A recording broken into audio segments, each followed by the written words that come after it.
अग्निसप्तैवाजम्बरम् अग्निसप्तैवाजम्बरम् सर्वनिष्ठां परस्याम् ओम अग्नि स्वाहा अग्नि तन्नमः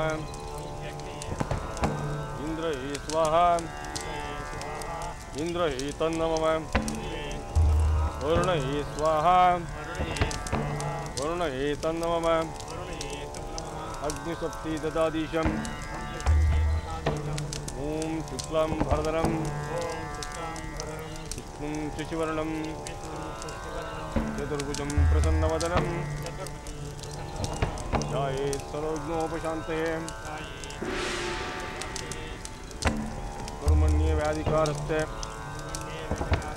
मा फलेषु कदाचन मा कर्मफले तु ब्रूहि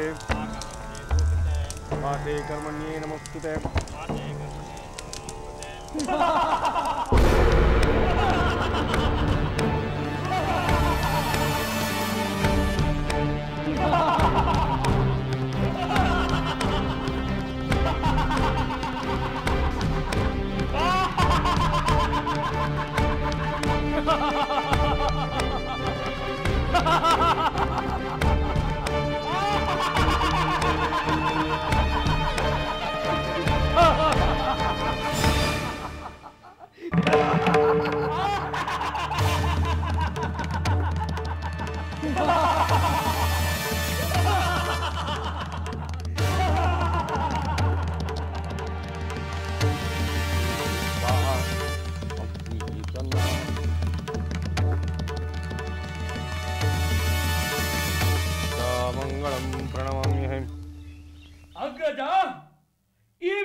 ನೋಡುತ್ತಿದ್ದೇನೆ ಸುಬಾಹು, ನೋಡುತ್ತಿದ್ದೇನೆ.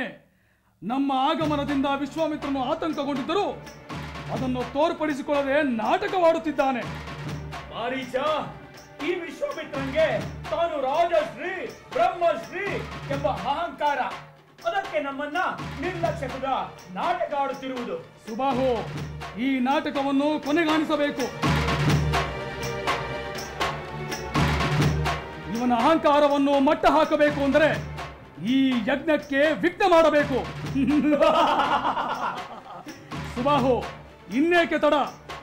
ರಾವಣೇಶ್ವರನಿಗೆ ಜಯವಾಗಲಿ. ಸೂರರನ್ನು ಸಂತೃಪ್ತಿಪಡಿಸಲು ನಡೆಯುತ್ತಿರುವ ಈ ಯಜ್ಞವು ನಿಲ್ಲಲಿ.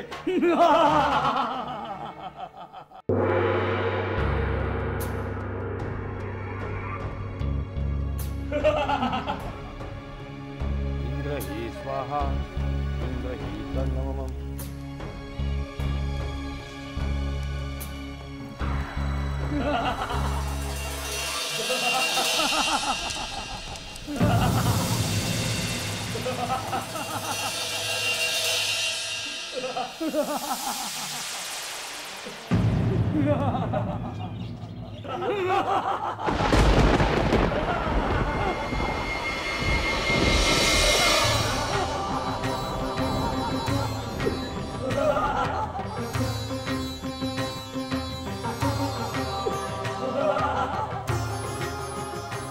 ಯಜ್ಞ ಕಾರ್ಯ ನಿಮಿತ್ತವಾಗಿ ಯಾರನ್ನು ಶಪಿಸಬಾರದೆಂಬ ಸಂಕಲ್ಪ ಮಾಡಿದ್ದೇವೆ.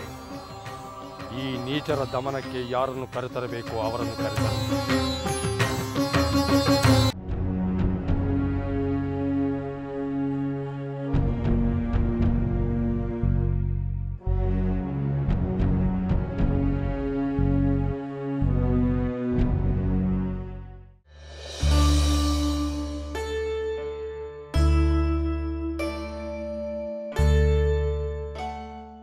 ಮಹಾಮುನಿ ತಪೋವನ ನಮ್ಮ ಕುಲಹಿರಿಯರಾದ ಸತ್ಯ ಹರಿಶ್ಚಂದ್ರ ಮಹಾರಾಜರ ಸತ್ಯವ್ರತ ಪ್ರಕಾಶಪಡಿಸಿದ ಇನಕುಲ ವಂಶವಿದಾತ ತ್ರಿಶಂಕು ಸ್ವರ್ಗ ನಿರ್ಮಾತ ರಾಜರ್ಷಿ ಪಟ್ಟದಿ ಮಹರ್ಷಿ ಪಟ್ಟವೇರಿದ ದೇವ ಮುನಿಗಣ ವಂದಿತ ತಮಗೆ ಈ ದಶರಥ ಮಹಾರಾಜನ ಅನಂತ ಪ್ರಣಾಮಗಳು. ಪೂಜ್ಯರೇ, ಆಸೀನರಾಗಿರಿ. ರಘುಕುಲವನ್ನು ಆಶೀರ್ವದಿಸಿ. ಇಕ್ಷ್ವಾಕು ಕುಲದೀಪಿಕ ದಶರಥ ಮಹಾರಾಜ, ಆಕಾಶದಲ್ಲಿ ಸೂರ್ಯ ಚಂದ್ರರಿರುವವರೆಗೆ ನಿನ್ನ ಕುಲದ ಕೀರ್ತಿ ಮೆರೆಯುತ್ತಲೇ ಇರುತ್ತದೆ. ಭಗವಂತನ ವಿಶೇಷ ಅನುಗ್ರಹ ನಿಮ್ಮ ಕುಲದಿಂದ ಈ ಜಗತ್ತನ್ನೇ ಉದ್ಧಾರ ಮಾಡುತ್ತದೆ.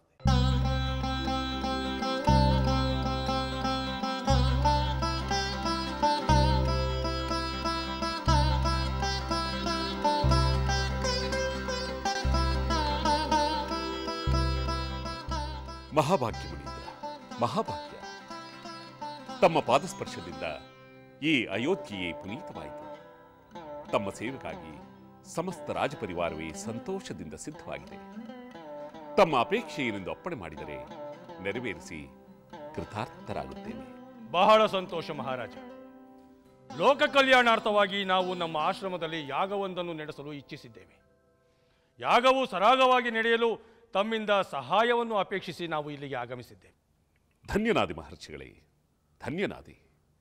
ತಮ್ಮಂತಹ ಬ್ರಹ್ಮರ್ಷಿಗಳು ನಡೆಸುವ ಯಾಗಕ್ಕೆ ನಮ್ಮಿಂದ ಕಿಂಚಿತ್ ಸಹಾಯವಾದರೂ ಅದು ಅನಂತ ಫಲಗಳನ್ನು ನೀಡುತ್ತದೆ. ತಮ್ಮ ಅಪೇಕ್ಷೆಯನ್ನು ಮಹದಾನಂದದಿಂದ ನೆರವೇರಿಸುತ್ತೇನೆಂದು ಸರ್ವರ ಸಮಕ್ಷಮದಲ್ಲಿ ವಚನವನ್ನು ನೀಡುತ್ತಿದ್ದೇನೆ.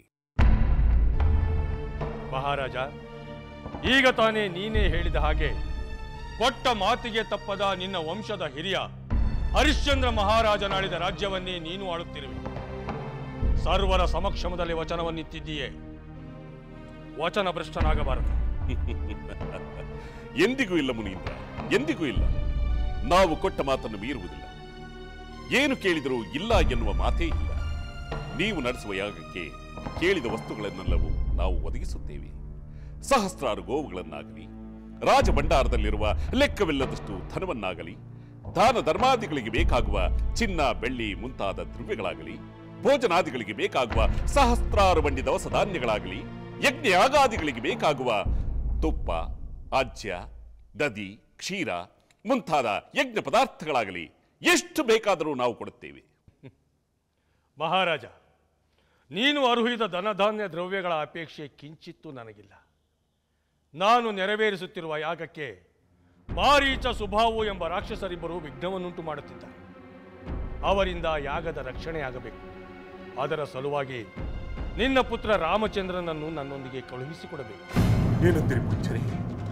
ರಾಮನನ್ನು ರಾಕ್ಷಸರೊಂದಿಗೆ ಹೋರಾಡಲು ಕಳುಹಿಸುವುದೇ? ಹೌದು ಮಹಾರಾಜ. ಯಾಗದ ರಕ್ಷಣೆ ರಾಮಚಂದ್ರನಿಂದಲೇ ನೆರವೇರಿದೆ.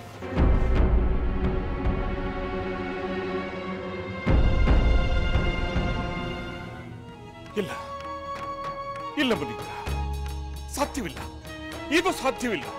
ಯಾಕೆ ಸಾಧ್ಯವಿಲ್ಲ ಮಹಾರಾಜ? ಮಾತು ಕೊಟ್ಟಿದ್ದೀಯ. ಮಹಾರಾಮ, ನಾನು ಕೊಟ್ಟ ಮಾತಿನಂತೆ ನಿಮ್ಮ ಯಾಗಕ್ಕೆ ಖಂಡಿತ ನೆರವಾಗುತ್ತೇನೆ. ಆ ಯಾಗ ಕಂಟಕರಾದ ರಾಕ್ಷಸಾಧವರನ್ನು ನಾನೇ ಸ್ವತಃ ಬಂದು ಸಂಹರಿಸುತ್ತೇನೆ. ಯಾರಿಂದ ಯಾರ ಸಂಹಾರವಾಗಬೇಕೆಂದು ನಾವು ತೀರ್ಮಾನಿಸುತ್ತೇವೆ. ಯಾಗ ಮುಗಿಯುವವರೆಗೆ ಕೋಪದಿಂದ ಯಾರನ್ನೂ ಶಿಕ್ಷಿಸಬಾರದು ಎಂಬ ಸಂಕಲ್ಪ ಮಾಡಿದ ಕಾರಣಕ್ಕೆ ರಾಕ್ಷಸರ ಉಪಟಳವನ್ನು ತಡೆಯಲು ಸ್ವತಃ ನಾವೇ ನಿರ್ಬಂಧವನ್ನು ಹಾಕಿಕೊಂಡಿದ್ದೇವೆ. ಆದ ಕಾರಣಕ್ಕಾಗಿ ರಾಮಚಂದ್ರನನ್ನು ಕರೆದೊಯ್ಯಲು ಇಲ್ಲಿಗೆ ಆಗಮಿಸಿದೆ. ಮಹಾರಾಜ, ರಾಮಚಂದ್ರನನ್ನು ನನ್ನೊಡನೆ ಕಳುಹಿಸಿಕೊಟ್ಟು ಯಾಗವು ನಿರ್ವಿಘ್ನವಾಗಿ ನೆರವೇರಲು ಕಾರಣಕರ್ತನಾಗು. ಮುನೀಂದ್ರ, ರಾಮನಿನ್ನೂ ಚಿಕ್ಕವನು. ಅವನಿಗೆ ಯುದ್ಧ ಮಾಡಿದ ಅನುಭವವಿಲ್ಲ. ಅದರಲ್ಲೂ ಮಹಾಮಾಯಾವಿಗಳಾದ ರಾಕ್ಷಸರೊಂದಿಗೆ ಯುದ್ಧ ಮಾಡುವ ಕಲ್ಪನೆ ಕೂಡ ಅವನಿಗಿಲ್ಲ. ಆದ್ದರಿಂದ ನಾನೇ ರಾಮನನ್ನು ನನ್ನೊಡನೆ ಕಳುಹಿಸುವುದಿಲ್ಲ ಎಂದು ಬೇರೆ ಬೇರೆ ರೀತಿಯಲ್ಲಿ ಹೇಳುವ ಬದಲು ರಘುವಂಶದವನಾಗಿ ಯಾವ ವಿಶ್ವಾಮಿತ್ರನಿಗೆ ನಿನ್ನ ಹಿರಿಯ ರಾಜ ಕೊಟ್ಟ ಮಾತಿನಂತೆ ನಡೆಯುವ ಕಾರಣಕ್ಕೆ ರಾಜ್ಯವನ್ನು ತೊರೆದು ಪತ್ನಿಯನ್ನು ವಿಕ್ರಯಿಸಿದನೋ ಅಂತಹ ಹರಿಶ್ಚಂದ್ರ ಮಹಾರಾಜನ ಸಿಂಹಾಸನದಲ್ಲಿ ಕುಳಿತು ಕೊಟ್ಟ ಮಾತನ್ನು ನೆರವೇರಿಸಲಾರೆ ಎಂದು ನೇರವಾಗಿ ಹೇಳಿಬಿಡು.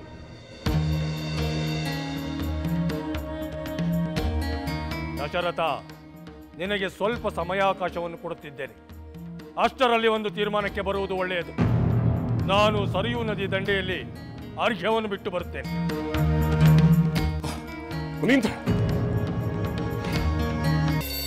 ಆದಿತ್ಯ ಸವಿತಾ ಸೂರ್ಯ ಖಗಃ ಪುಷಾ ಗಭಸ್ತಿಮಾನ್ ಸುವರ್ಣ ಸದ್ರ शोभानुः स्वर्णरेखा दिवाकरः हिरण्यगर्भः शिशिरस्तपरो भास्करो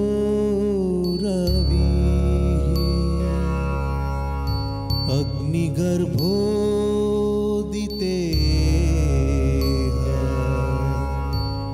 पुत्रः शङ्खः शिशिरनाशनः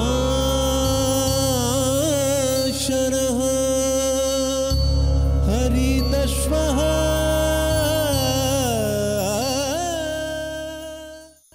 ಸಹೋದರ ಲಕ್ಷ್ಮಣ. ಸಹೋದರ, ವಿಶ್ವಾಮಿತ್ರ ಮಹರ್ಷಿಗಳು ದಯಮಾಡಿಸಿದ್ದಾರೆ. ಹಾಗಾದ್ರೆ ಕೂಡಲೇ ಹೋಗಿ ಅವರ ಆಶೀರ್ವಾದವನ್ನು ಪಡೆಯೋಣ. ಸಹೋದರ, ನಾವು ಅವರ ಆಶೀರ್ವಾದವನ್ನು ಪಡೆಯುತ್ತೇವೋ ಅಥವಾ ಅವರ ಕೋಪಕ್ಕೆ ಗುರಿಯಾಗುತ್ತೇವೋ ಎನಿಸುತ್ತಿದೆ. ಏಕೆ ಲಕ್ಷ್ಮಣ? ಸಹೋದರ, ರಾಕ್ಷಸರಿಂದ ಅವರ ಯಾಗ ರಕ್ಷಣೆ ಮಾಡಲು ನೀನು ಅವರೊಂದಿಗೆ ತೆರಳಬೇಕು ಎಂಬುದು ಅವರ ಕೋರಿಕೆ. ಆ ಕೋರಿಕೆ ಏನೆಂದು ತಿಳಿಯದೆ ಅಪ್ಪಾಜಿ ಅವರಿಗೆ ವಾಗ್ದಾನ ಮಾಡಿದರು. ಆದರೆ ಈಗ ನೀನು ಚಿಕ್ಕವನು ರಾಕ್ಷಸರೊಂದಿಗೆ ಯುದ್ಧ ಮಾಡುವುದು ಅಸಾಧ್ಯ, ಆದ್ದರಿಂದ ನಾನೇ ಬರುತ್ತೇನೆ ಎನ್ನುತ್ತಿದ್ದಾರೆ.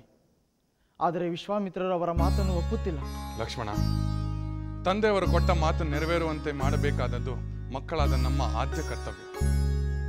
ಅದೆಂಥ ಅಸಾಧ್ಯ ಕಾರ್ಯವೇ ಇರಲಿ, ನಾವು ಮುನೀಂದ್ರರೊಂದಿಗೆ ಹೋಗಲೇಬೇಕು. ಅದಕ್ಕಾಗಿ ತಂದೆಯವರನ್ನು ಕೂಡಲೇ ಕಂಡು ನಮ್ಮನ್ನು ಮಹರ್ಷಿ ವಿಶ್ವಾಮಿತ್ರರೊಂದಿಗೆ ಕಳುಹಿಸುವಂತೆ ನಾನವರಲ್ಲಿ ಪ್ರಾರ್ಥಿಸುತ್ತೇನೆ. ಆಗಲಿ ಸಹೋದರ, ನಾನು ನಿನ್ನ ಅನುಜನಲ್ಲವೇ? ನಿನ್ನನ್ನು ಅನುಸರಿಸಲು ಅಪೇಕ್ಷಿಸುತ್ತೇನೆ.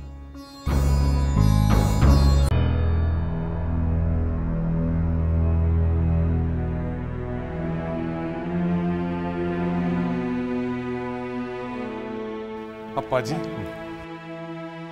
ನಮಸ್ಕರಿಸುತ್ತೇವೆ. ಮಂಗಳವಾಗಲಿ. ರಾಮ, ಲಕ್ಷ್ಮಣ, ನೀವು ಕೆಲ ಕಾಲ ಕೋಸಲ ದೇಶದಲ್ಲಿರುವುದು ಒಳಿತು ಎಂದು ನನಗನಿಸುತ್ತಿದೆ. ನಿಮ್ಮ ತಾತನ ಮನೆಗೆ ಹಿಂದೆ ಈ ಕ್ಷಣವೇ ಹೊರಟರೆ ಹೇಗೆ? ಏಕೆ ಅಪ್ಪಾಜಿ? ಇದ್ದಕ್ಕಿದ್ದ ಹಾಗೆ ಕೋಸಲ ಪ್ರದೇಶಕ್ಕೆ ಏಕೆ ಹೋಗಬೇಕು? ಅದು ಏಕೆಂದರೆ ನೀವುಗಳು ಇಲ್ಲಿಯೇ ಇದ್ದರೆ. ನಾವು ಇಲ್ಲಿಯೇ ಇದ್ದರೆ ಮಹರ್ಷಿ ವಿಶ್ವಾಮಿತ್ರರೊಂದಿಗೆ ರಾಕ್ಷಸ ಸಂಹಾರಕ್ಕೆ ಹೋಗಬೇಕು ಎಂದು ಚಿಂತೆ ಮಾಡುತ್ತಿರುವಿರಾ? ಹೌದು ರಾಮಚಂದ್ರ, ನೀನಿನ್ನೂ ಚಿಕ್ಕವನು. ಅಂತಹ ಮಹಾ ನೀಚ ರಾಕ್ಷಸರೊಡನೆ ಯುದ್ಧ ಮಾಡಲು ಹೇಗೆ ಕಳಿಸುವುದು? ಸಾಧ್ಯವಿಲ್ಲ. ಆದರೆ ಅಪ್ಪಾಜಿ, ಮಹರ್ಷಿ ವಿಶ್ವಾಮಿತ್ರರು ಕೋರಿದ ಕೋರಿಕೆಯನ್ನು ನೀವು ಈಡೇರಿಸುತ್ತೇನೆ ಎಂದು ಮಾತು ಕೊಟ್ಟಿರುವಿರಿ ಅಲ್ಲವೇ? ಹೌದು ರಾಮಚಂದ್ರ, ಅದೇ ನಾನು ಮಾಡಿದ ತಪ್ಪು.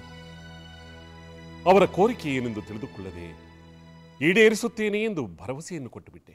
ಅಪ್ಪಾಜಿ, ನೀವು ಕೊಟ್ಟ ಮಾತು ಉಳಿಯಲೇಬೇಕು.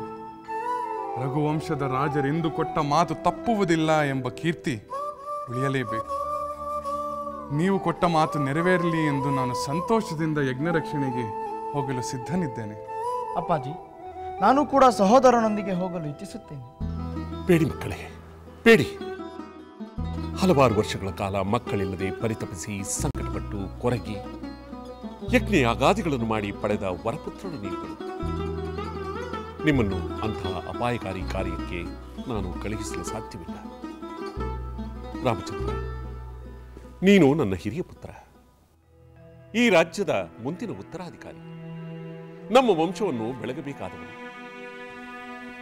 ಇಂತಹ ಸಮಯದಲ್ಲಿ ಇಷ್ಟು ಚಿಕ್ಕ ವಯಸ್ಸಿನಲ್ಲಿ ನಿನ್ನನ್ನು ಆ ರಾಕ್ಷಸರೊಡನೆ ಹೋರಾಡಲು ಕಳಿಸಿ ನಿನ್ನ ಬರುವಿಕೆಯನ್ನೇ ಕಾಯುತ್ತಾ, ನಿನ್ನ ಯೋಗಕ್ಷೇಮಕ್ಕೋಸ್ಕರ ಹಂಬಲಿಸುತ್ತಾ, ಆತಂಕದಿಂದ ಬೆಂಕಿಯ ಕೆಂಡದ ಮೇಲೆ ನಿಂತಂತೆ ಕಾಯುವುದು ನನ್ನಿಂದ ಸಾಧ್ಯವಿಲ್ಲ. ಕಳುಹಿಸಲಾರೆ.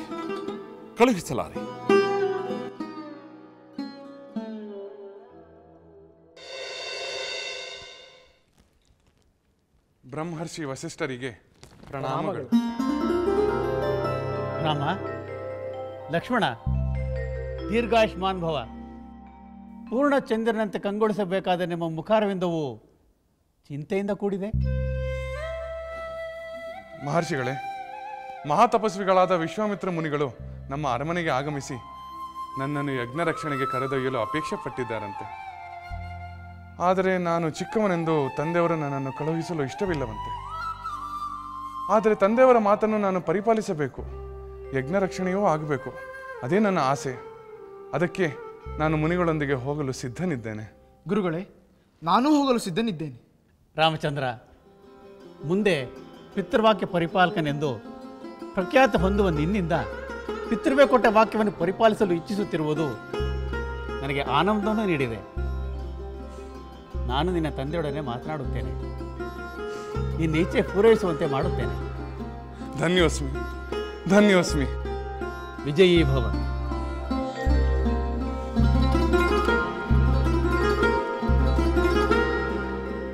ಮಹರ್ಷಿ ವಿಶ್ವಾಮಿತ್ರರೇ, ತಾವು ನಡೆಸುವ ಯಜ್ಞದ ರಕ್ಷಣೆಗಾಗಿ ನಮ್ಮ ಮೇಲೆ ವಿಶ್ವಾಸವಿಟ್ಟು ಇಲ್ಲಿಯವರೆಗೂ ಆಗಮಿಸಿ ತಮ್ಮ ಕೋರಿಕೆಯನ್ನು ನಮ್ಮಲ್ಲಿ ಹೇಳಿದ್ದಕ್ಕಾಗಿ ನಾವು ತಮ್ಮಲ್ಲಿ ಗೌರವಪೂರ್ವಕವಾದ ವಂದನೆಯನ್ನು ಸಲ್ಲಿಸುತ್ತಿದ್ದೇವೆ.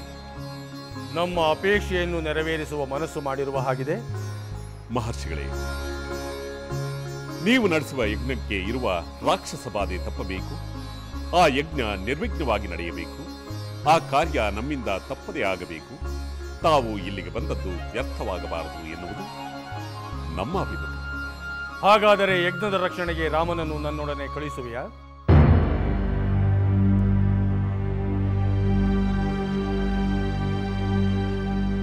ತಮ್ಮಲ್ಲಿ ಕೈ ಮುಗಿದು ಅತ್ಯಂತ ವಿನಯದಿಂದ ಕೇಳಿಕೊಳ್ಳುತ್ತಿದ್ದೇನೆ. ತಮ್ಮ ಯಜ್ಞದ ರಕ್ಷಣೆ ಖಂಡಿತ ಆಗುತ್ತದೆ.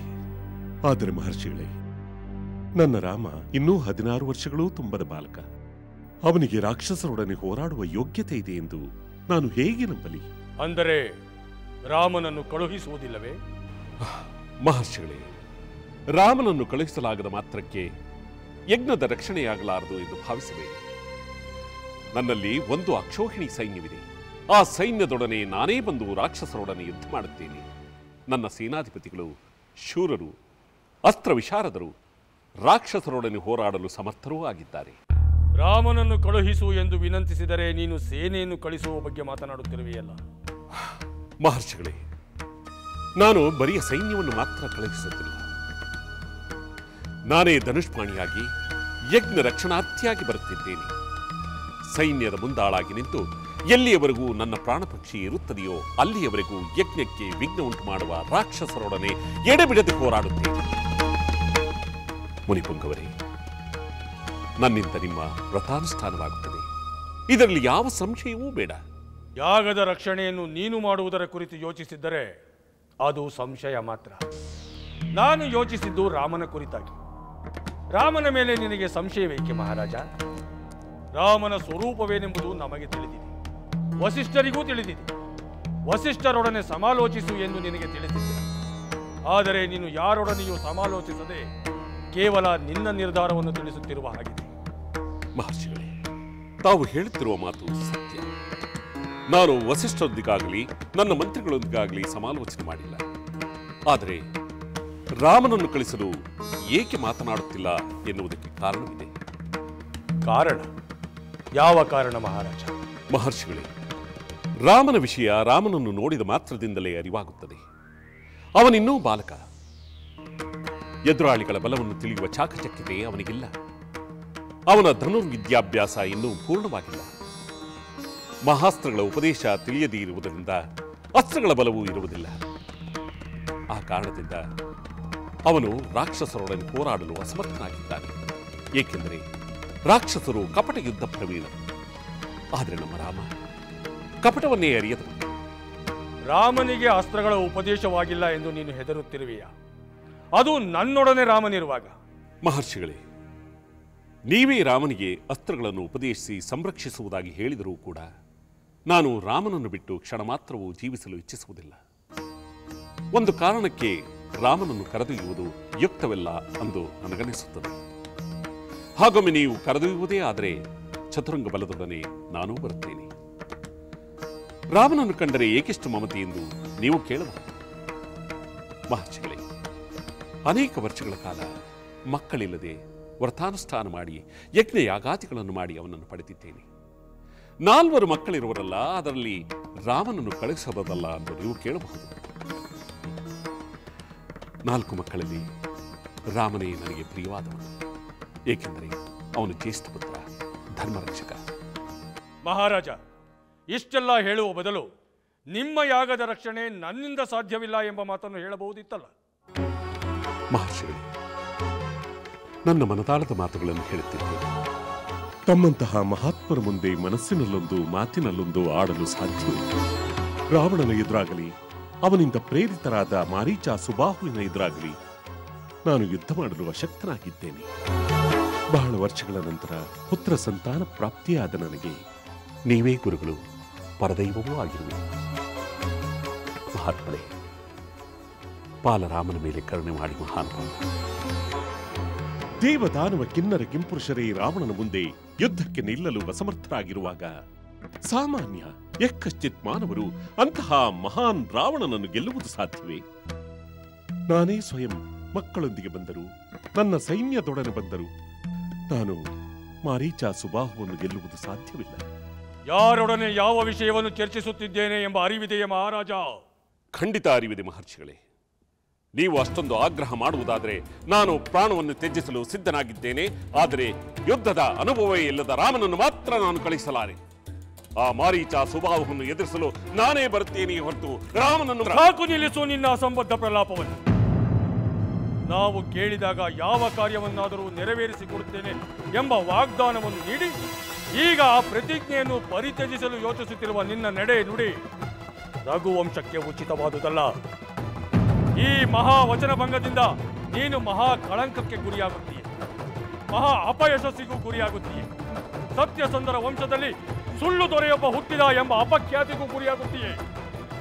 ಮಹಾರಾಜ, ಈ ವಚನ ಭಂಗದ ಖ್ಯಾತಿ ನಿನ್ನನ್ನು ನಿರಂತರವಾಗಿ ಕಾಡುತ್ತಿರುತ್ತದೆ. ಹರಿಶ್ಚಂದ್ರ ಭಗೀರಥರು ಜನಿಸಿದ ವಂಶದಲ್ಲೇ ಜನಿಸಿದ ನೀನು ಅವರ ಸೂರ್ಯ ಸದೃಶ ಖ್ಯಾತಿಗೆ ಗ್ರಹಣ ಹಿಡಿಸಿರುವೆ. ನಾನಿನ್ನು ಬರುತ್ತೇನೆ. ಬ್ರಹ್ಮರ್ಷಿ ವಿಶ್ವಾಮಿತ್ರರೇ, ಸಾವಧಾನ ಸಾವಧಾನ. ಬ್ರಹ್ಮರ್ಷಿ ವಸಿಷ್ಠರು, ಅನಂತ ವಂದನೆಗಳು. ಮಹರ್ಷಿಗಳೇ, ಪ್ರಣಾಮ. ತಮಗೂ ಪ್ರಣಾಮಗಳು. ಆಯುಷ್ಮಾನ್ ಭವ. ವಿಶ್ವಾಮಿತ್ರ ಮುನಿವರ್ಯರೇ, ತಾವು ದಯಮಾಡಿ ಕೋಪ ಮಾಡಿಕೊಳ್ಳಬಾರದು. ತಾವು ಕೋಪ ಮಾಡಿಕೊಂಡರೆ ಈ ಲೋಕಕ್ಕೆ ದೊಡ್ಡ ಅನರ್ಥವಾಗುವುದು. ತಾವು ಅಸಮಾಧಾನಗೊಂಡು ಇಲ್ಲಿಂದ ತೆರಳಿದರೆ ಈ ವಂಶಕ್ಕೆ, ಈ ರಾಜ್ಯಕ್ಕೆ ಶುಭವಾಗುವುದಿಲ್ಲ. ದಶರಥ ಮಹಾರಾಜನು ಪುತ್ರ ವ್ಯಾಮೋಹದಿಂದ, ಅಜ್ಞಾನದಿಂದ ಈ ರೀತಿ ಮಾತುಗಳನ್ನು ಆಡುತ್ತಿರುವನು. ನಾವು ಅವನಿಗೆ ತಿಳುವಳಿಕೆಯನ್ನು ಹೇಳುತ್ತೇವೆ. ದಯಮಾಡಿ ದಶರಥನಾಡಿದ ಮಾತುಗಳನ್ನು ತಾವು ನಮ್ಮ ಮನಸ್ಸಿಗೆ ತೆಗೆದುಕೊಳ್ಳದೆ ಕೆಲವು ಕಾಲ ಇಲ್ಲಿರುವ ಕೃಪೆ ಮಾಡಬೇಕು. ನಾವು ದಶರಥನೊಂದಿಗೆ ಮಾತನಾಡುತ್ತೇವೆ. ತಾವು ಇಲ್ಲಿಂದ ರಾಮನನ್ನು ಕರೆದೊಯ್ಯಲು ಸಾಧ್ಯವಾಗುವುದು. ಆಗಬಹುದು. ತಾವು ಮಹಾಜ್ಞಾನಿಗಳು. ತಮ್ಮ ಮಾತನ್ನ ಈ ವಿಶ್ವಾಮಿತ್ರ ನಿರಾಕರಿಸುವುದಿಲ್ಲ. ನಾವು ಕೆಲವು ಕಾಲ ಕಾಯಲು ಸಿದ್ಧರಿದ್ದೇವೆ. ಬರುತ್ತೇವೆ. ಮಹಾರಾಜ, ನೀನು ಮಹಾವಂಶವಾದ ಇಕ್ಷ್ವಾಕು ವಂಶದಲ್ಲಿ ಹುಟ್ಟಿರುವೆ. ಧರ್ಮಾಚರಣೆಯಲ್ಲಿ ಆ ಧರ್ಮ ದೇವತೆಗೆ ಸಮಾನ ನೆನೆಸಿರುವೆ. ಧೈರ್ಯಶಾಲಿಯಾಗಿರುವೆ. ಮೇಲಾಗಿ ಸತ್ಯ ಸಂಕಲ್ಪನೆಂಬ ಖ್ಯಾತಿಯನ್ನು ಪಡೆದಿರುವೆ. ಅಷ್ಟೈಶ್ವರ್ಯಗಳು ನಿನ್ನಲ್ಲೇ ಇವೆ. ಆದರೆ ಇಂದು ನೀನು ಪ್ರತಿಜ್ಞಾ ವಚನ ಭಂಗವೆಂಬ ಅಧರ್ಮ ಕಾರ್ಯವನ್ನು ಮಾಡಲು ಹೊರಟಿರುವೆ. ಯಾವುದೇ ಕ್ಷಣದಲ್ಲೂ ಅಂಥ ಅಪಚಾರವನ್ನು ಮಾಡಬೇಡ. 3 ಲೋಕಗಳಲ್ಲೂ ರಘುಕುಲಾತ್ಮಜ ದಶರಥ ಧರ್ಮಾತ್ಮನೆಂಬ ಖ್ಯಾತಿ ಇದೆ. ಸತ್ಯವಾಕ್ಯ ಪರಿಪಾಲಕನೆಂಬಂತೆ ಧರ್ಮವನ್ನು ಪಾಲಿಸು. ಕೊಟ್ಟ ಮಾತನ್ನು ತಪ್ಪಿ ಅಧರ್ಮದ ಭಾರವನ್ನು ಹೊರಬೇಡ. ಮುನಿಶ್ರೇಷ್ಠ, ಗುರುವರ್ಯ, ಮಹರ್ಷಿ ವಿಶ್ವಾಮಿತ್ರರು ರಾಮನನ್ನು ರಾಕ್ಷಸರೊಡನೆ ಹೋರಾಡಲು ಕಳುಹಿಸು ಎಂದು ಕೇಳಿಕೊಳ್ಳುತ್ತಾರೆ ಎಂಬುದನ್ನು ನನ್ನಿಂದ ಊಹಿಸಲು ಸಾಧ್ಯವಾಗಲಿಲ್ಲ. ಏಕೆಂದರೆ ರಾಮನಿನ್ನೂ ಬಾಲಕ. ಒಬ್ಬ ಬಾಲಕನನ್ನು ರಾಕ್ಷಸರೊಡನೆ ಹೋರಾಡಲು ಯಾರಾದರೂ ಕರೆಯುತ್ತಾರೆ ಎಂಬುದನ್ನು ಕಲ್ಪಿಸಿಕೊಳ್ಳುವುದು ಅಸಾಧ್ಯ. ರಾಮನ ವಿನಃ ಅವರು ಬೇರೇನೇ ಅಪೇಕ್ಷೆ ಪಟ್ಟಿದ್ದರೂ ಕೂಡ ಅವರ ಅಪೇಕ್ಷೆಗಳನ್ನು ನೆರವೇರಿಸಲು ನಾನು ಸಿದ್ಧನಿದ್ದೆ, ಈಗಲೂ ಸಿದ್ಧನಾಗಿದ್ದೇನೆ. ನಾನೇ ರಾಕ್ಷಸರೊಡನೆ ಹೋರಾಡಲು ಸೈನ್ಯ ಸಮೇತ ಬರುತ್ತೇನೆ ಎಂದು ಕೇಳಿಕೊಂಡೆ. ಏಕೋ ಮಹರ್ಷಿ ವಿಶ್ವಾಮಿತ್ರರು ನನ್ನ ಮಾತನ್ನು ಲೆಕ್ಕಿಸಲೇ ಇಲ್ಲ.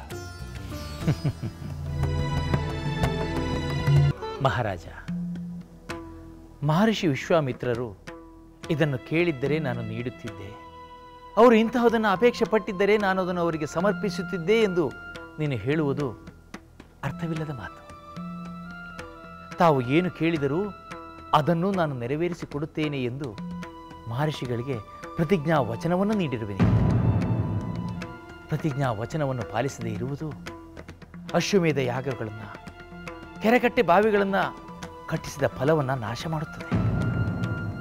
ಅಂತಹ ಅನರ್ಥವನ್ನು ತಂದುಕೊಳ್ಳುವುದಕ್ಕಿಂತ ರಾಮನನ್ನು ಮಹರ್ಷಿ ವಿಶ್ವಾಮಿತ್ರರ ಜೊತೆ ಕಳಿಸುವುದೇ ಸೂಕ್ತ. ಬ್ರಹ್ಮರ್ಷಿಗಳೇ, ಅಸ್ತ್ರವಿದ್ಯೆಯನ್ನೇ ತಿಳಿಯದ ರಾಮನನ್ನು ನಾನು ಯಾವ ಧೈರ್ಯದ ಮೇಲೆ ರಾಕ್ಷಸರೊಡನೆ ಹೋರಾಡಲು ಕಳುಹಿಸಲಿ? ಮಹಾರಾಜ ದಶರಥ, ರಾಮನಿಗೆ ಅಸ್ತ್ರವಿದ್ಯೆ ತಿಳಿದಿರಲಿ ತಿಳಿಯದೇ ಇರಲಿ, ಕೌಶಿಕ ಪುತ್ರನಾದ ವಿಶ್ವಾಮಿತ್ರ ಮಹರ್ಷಿಯಿಂದ ರಕ್ಷಿಸಲ್ಪಡುವ ರಾಮನನ್ನು ಯಾವ ರಾಕ್ಷಸರು ಮುಟ್ಟಲಾರರು. ಸುತ್ತಲೂ ಅಗ್ನಿಚಕ್ರ ಉರಿಯುತ್ತಿರಲು ಮಧ್ಯದಲ್ಲಿರುವ ಅಮೃತವನ್ನು ಯಾರೂ ಮುಟ್ಟಲು ಹೇಗೆ ಸಾಧ್ಯವಿಲ್ಲವೋ ಹಾಗೆ ವಿಶ್ವಾಮಿತ್ರರ ನಡುವೆ ಇರೋ ರಾಮನನ್ನು ಯಾವ ರಾಕ್ಷಸರು ಏನೂ ಮಾಡಲಾರರು. ದಶರಥ, ವಿಶ್ವಾಮಿತ್ರರನ್ನು ಒಬ್ಬ ಸಾಮಾನ್ಯ ತಪಸ್ವಿ ಎಂದು ನೀನು ತಿಳಿಯಬೇಡ. ಅವರು ಸಶರೀರಿಯಾದ ಧರ್ಮ ದೇವತೆ ಎಂದು ತಿಳಿ. ಮಹರ್ಷಿ ವಿಶ್ವಾಮಿತ್ರರು ವಿದ್ಯೆಯಲ್ಲೂ ಅಧಿಕ, ಬಲದಲ್ಲೂ ಅಧಿಕ.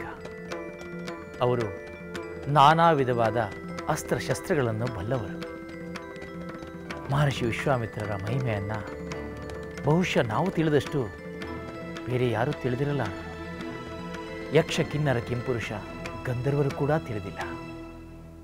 ದೇವತೆಗಳಾಗಲಿ, ದೇವದಾನವ ಗಂಧರ್ವರಾಗಲಿ, ಯಕ್ಷ ಕಿನ್ನರ ಕಿಂಪುರುಷರಾಗಲಿ ಮಹರ್ಷಿ ವಿಶ್ವಾಮಿತ್ರರಷ್ಟು ಅಸ್ತ್ರಶಸ್ತ್ರ ವಿದ್ಯೆಗಳನ್ನು ತಿಳಿದಿಲ್ಲ.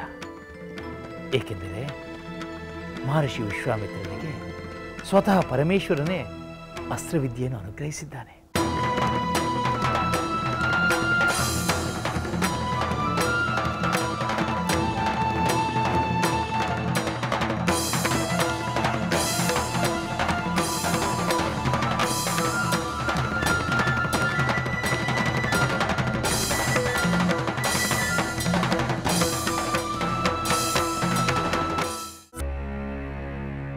ಅಪ್ಪಾಜಿ, ನಾನು ಚಿಕ್ಕವನು, ನನಗೆ ಅಪಾಯವಾಗುತ್ತದೆ ಎಂದು ಚಿಂತೆ ಮಾಡುವುದಕ್ಕಿಂತ ಬ್ರಹ್ಮರ್ಷಿ ವಿಶ್ವಾಮಿತ್ರರಿಗೆ ಕೊಟ್ಟ ಮಾತನ್ನು ಪರಿಪಾಲಿಸಲಿಲ್ಲ ಎಂಬ ಅಪಖ್ಯಾತಿಯ ವಿಚಾರವಾಗಿ ಚಿಂತೆ ಮಾಡಿರಿ.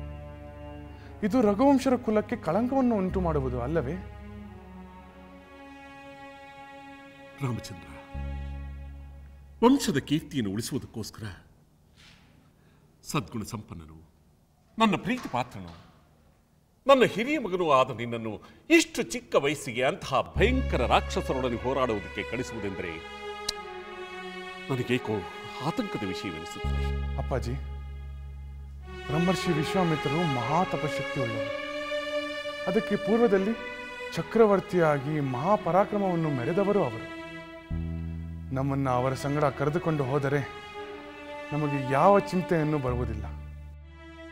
ಆ ರಾಕ್ಷಸರನ್ನು ನಿರ್ಬಂಧಿಸಿದ ಕೀರ್ತಿಯು ನಮಗೆ ಬರುವಂತೆ ಕೃಪೆ ಮಾಡುತ್ತಾರೆ. ಈಗ ತಾನೇ ಬ್ರಹ್ಮರ್ಷಿ ವಸಿಷ್ಠರು ಕೂಡ ನಿನ್ನನ್ನು ಮಹರ್ಷಿ ವಿಶ್ವಾಮಿತ್ರರೊಂದಿಗೆ ಕಳಿಸುವಂತೆ ಸಲಹೆ ಮಾಡಿದರು. ಆದರೆ ಅನುಮಾನಿಸಬೇಡಿ ಅಪ್ಪಾಜಿ, ನನಗೆ ಯಾವ ಅಪಾಯವೂ ಆಗುವುದಿಲ್ಲ. ಕೊಟ್ಟ ವಚನವನ್ನು ಎತ್ತಿ ಹಿಡಿಯುವ ಕೀರ್ತಿ ನಮ್ಮಿಂದಾಗಲಿ ಎಂದು ಹರಸಿ. ಅಪ್ಪಾಜಿ, ದಯಮಾಡಿ ನನ್ನನ್ನು ಕಳುಹಿಸಿಕೊಡಿ. ಅವರಿಗೆ ಕೊಟ್ಟ ಮಾತನ್ನು ಪರಿಪಾಲಿಸಿದ ಕೀರ್ತಿ ನಿಮ್ಮದಾಗಲಿ. ಹಾಗೆಯೇ ಆಗಲಿ ರಾಮಚಂದ್ರ. ನಿನ್ನ ಇಚ್ಛೆಯಂತೆ, ಕುಲಗುರು ಬ್ರಹ್ಮರ್ಷಿ ವಸಿಷ್ಠರ ಸಲಹೆಯಂತೆ ನಿನ್ನನ್ನು ಮಹರ್ಷಿ ವಿಶ್ವಾಮಿತ್ರನೊಂದಿಗೆ ಕಳುಹಿಸಿಕೊಡುತ್ತೇನೆ. ಅಪ್ಪಾಜಿ, ಸಹೋದರನೊಂದಿಗೆ ಹೋಗಲು ನನಗೆ ಅಪ್ಪಣೆಯನ್ನು ಕೊಡಿ. ಅವರ ಸಹಭಾಗಿಯಾಗಲು ನನಗೆ ಆನಂದವಾಗುತ್ತದೆ. ಏನು ನೀನು ರಾಮನಂತಿಗೆ ಹೋಗುವೆಯಾ? ಹೌದು ಅಪ್ಪಾಜಿ. ಸಹೋದರನ ಪ್ರತಿ ನಡೆ ನುಡಿ ನನಗೆ ಆದರ್ಶ. ನಾನು ಎಂದೆಂದಿಗೂ ಅವನೊಡನೆ ಇರಲು ಇಚ್ಛಿಸುತ್ತೇನೆ. ದಯಮಾಡಿ ನಮ್ಮನ್ನು ಕಳುಹಿಸಿಕೊಡಿ. ಲಕ್ಷ್ಮಣ, ನಿನ್ನ ಮಾತುಗಳು ನನಗೆ ಸಮಾಧಾನವನ್ನು ತಂದಿವೆ. ಮುಂದೆಯೂ ಕೂಡ ನೀವಿಬ್ಬರೂ ಒಂದಾಗಿದ್ದು ಕೀರ್ತಿಶಾಲಿಗಳಾಗಿರಿ.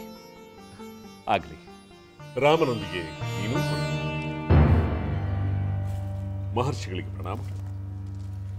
ದಶರಥ ಮಹಾರಾಜ, ನಾವು ಯಾಗಸ್ಥಳಕ್ಕೆ ತೆರಳಬೇಕಾಗಿದೆ. ತಮ್ಮ ಅಭಿಪ್ರಾಯವನ್ನು ಅರುಹಿದರೆ. ಮಹರ್ಷಿಗಳೇ, ತಾವು ನಡೆಸುವ ಯಜ್ಞದ ರಕ್ಷಣೆಗಾಗಿ ರಾಮನೊಂದಿಗೆ ಲಕ್ಷ್ಮಣನನ್ನು ಕಲಿಸಿಕೊಡಲು ನಿರ್ಧಾರ ಮಾಡಿದ್ದೇನೆ.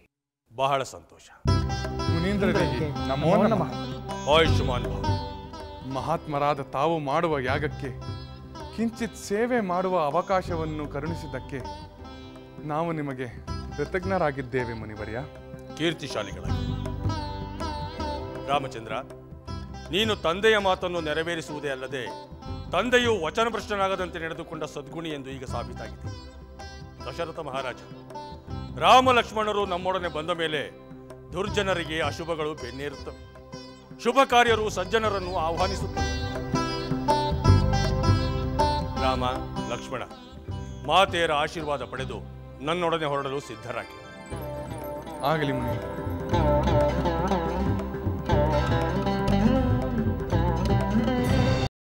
ರಾಮಚಂದ್ರ, ನಿಮ್ಮ ತಂದೆಗೆ ಆಗುತ್ತಿರುವ ಆತಂಕವೇ ನನಗೂ ಆಗುತ್ತಿದೆ.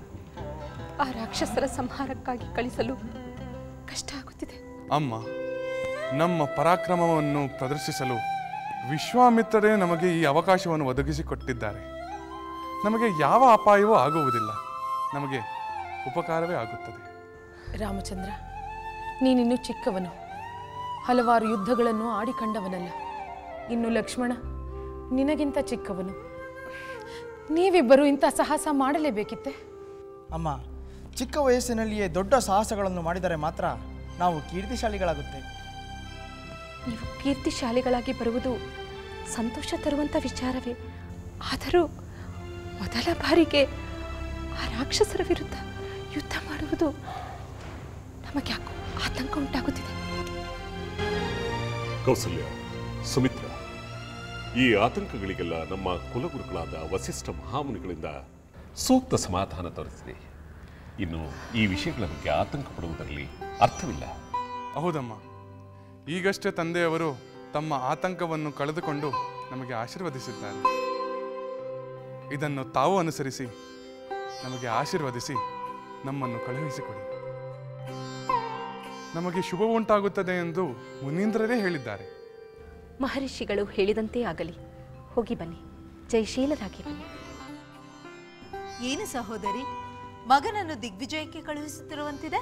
ಹೌದು ಕೈಕೇಯಿ, ಮಹರ್ಷಿ ವಿಶ್ವಾಮಿತ್ರ ಯಾಗ ರಕ್ಷಣೆಗಾಗಿ ರಾಮಲಕ್ಷ್ಮಣರು ತೆರಳುತ್ತಿದ್ದಾರೆ. ಯಾಗ ರಕ್ಷಣೆಯಂತಹ ಮಹತ್ ಕಾರ್ಯಕ್ಕೆ ನನ್ನ ಮಗನನ್ನು ಕಳುಹಿಸಲು ನಾನು ಹೆಮ್ಮೆ ಪಡುತ್ತೇನೆ. ಮಹಾರಾಣಿ, ನಿಮ್ಮೊಂದಿಗೆ ಒಂದು ವಿಷಯ ಮಾತಾಡಬೇಕು. ಈ ಕಡೆ ಬನ್ನಿ.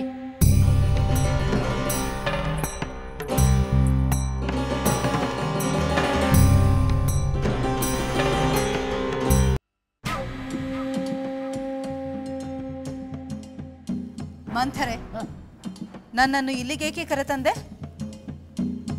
ಮಹಾರಾಣಿ, ಯಾವುದೇ ಕಾರಣಕ್ಕೂ ಭರತನನ್ನು ವಿಶ್ವಾಮಿತ್ರರ ಜೊತೆ ಕಳಿಸಿಕೊಡಲು ಒಪ್ಪಿಕೊಳ್ಳಬೇಡಿ. ಏಕೆ ಒಪ್ಪಿಕೊಳ್ಳಬಾರದು? ಮಹಾರಾಣಿ, ರಾಮಚಂದ್ರನನ್ನು ಕಳಿಸಿಕೊಡಲು ಸ್ವತಃ ವಿಶ್ವಾಮಿತ್ರರೇ ಕೇಳಿದ್ದಾರೆ. ಇನ್ನು ಸುಮಿತ್ರೆಗೆ ಲಕ್ಷ್ಮಣ, ಶತ್ರುಘ್ನ ಇಬ್ಬರು ಮಕ್ಕಳು. ಅವರಲ್ಲಿ ಒಬ್ಬನು ವಿಶ್ವಾಮಿತ್ರರ ಜೊತೆ ಹೋಗುತ್ತಿದ್ದಾನೆ. ನಿಮಗೆ ಭರತ ಒಬ್ಬನೇ ಮಗ. ಒಬ್ಬನೇ ಮಗನನ್ನು ಇಷ್ಟು ಚಿಕ್ಕ ವಯಸ್ಸಿನಲ್ಲಿ ರಾಕ್ಷಸರ ಜೊತೆ ಹೋರಾಡಲು ಕಳಿಸುವುದು ಅಗತ್ಯವೂ ಅಲ್ಲ, ವಿವೇಕವೂ ಅಲ್ಲ. ಸರಿ, ನಾನು ಭರತನನ್ನು ಕಳುಹಿಸಿಕೊಡುವುದಿಲ್ಲ.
ಮಹರ್ಷಿ.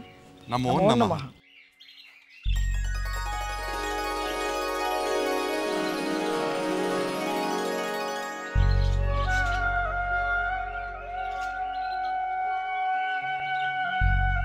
ನೀವು ನಮಗೆ ವಿದ್ಯೆಯೊಂದನ್ನು ಉಪದೇಶಿಸುತ್ತೇನೆ ಎಂದು ಹೇಳಿದಿರಿ. ಅದಕ್ಕೆ ನಾವು ಶುಚಿರ್ಭೂತರಾಗಿ ಬಂದಿದ್ದೇವೆ. ನೀವು ಮಂತ್ರದುಷ್ಟಾರರಾಗಿ ಲೋಕಕ್ಕೆ ನೀಡಿದ ಗಾಯತ್ರಿ ಮಂತ್ರದಿಂದ ನಮ್ಮ ಕುಲದೈವನಾದ ಸೂರ್ಯನನ್ನು ನಮಿಸಿದ್ದೇವೆ. ಒಳ್ಳೆಯದು. ಮಂತ್ರೋಪದೇಶಕ್ಕೆ ಬೇಕಾದ ದೇಹಶುದ್ಧಿ ಮನಃಶುದ್ಧಿಗಳಿಂದ ಪವಿತ್ರರಾಗಿದ್ದೀರಿ. ಇಂದು ನಾನು ನಿಮಗೆ ಅತಿಬಲ ಮಹಾಬಲ ವಿದ್ಯೆಗಳನ್ನು ಉಪದೇಶ ಮಾಡುತ್ತೇನೆ. ಅತಿಬಲ ಮಹಾಬಲ ವಿದ್ಯೆಯೇ? ಹೌದು. ಇಂದು ನಾನು ಉಪದೇಶಿಸುವ ಅತಿಬಲ ಮಹಾಬಲ ಮಂತ್ರಗಳ ಪುನಸ್ಮರಣೆಯಿಂದ ಮಾತ್ರವೇ ಅದು ನಿಮಗೆ ಸಿದ್ಧಿಸುತ್ತದೆ. ಅದರ ಫಲಗಳನ್ನು ವಿವರಿಸುತ್ತೇನೆ, ಕೇಳಿ. ನೀವು ಎಷ್ಟೇ ನಡೆದಾಡಿರಿ, ಎಷ್ಟೇ ಯುದ್ಧ ಮಾಡಿರಿ, ನಿಮಗೆ ಶ್ರಮವಾಗುವುದಿಲ್ಲ. ಜ್ವರವೇ ಮೊದಲಾದ ಉಪದ್ರವಗಳು ನಿಮ್ಮನ್ನು ಬಾಧಿಸುವುದಿಲ್ಲ. ಈ ವಿದ್ಯೆಯಿಂದ ಮನುಷ್ಯನು ಕಾಂತಿಹೀನನಾಗುವುದಿಲ್ಲ.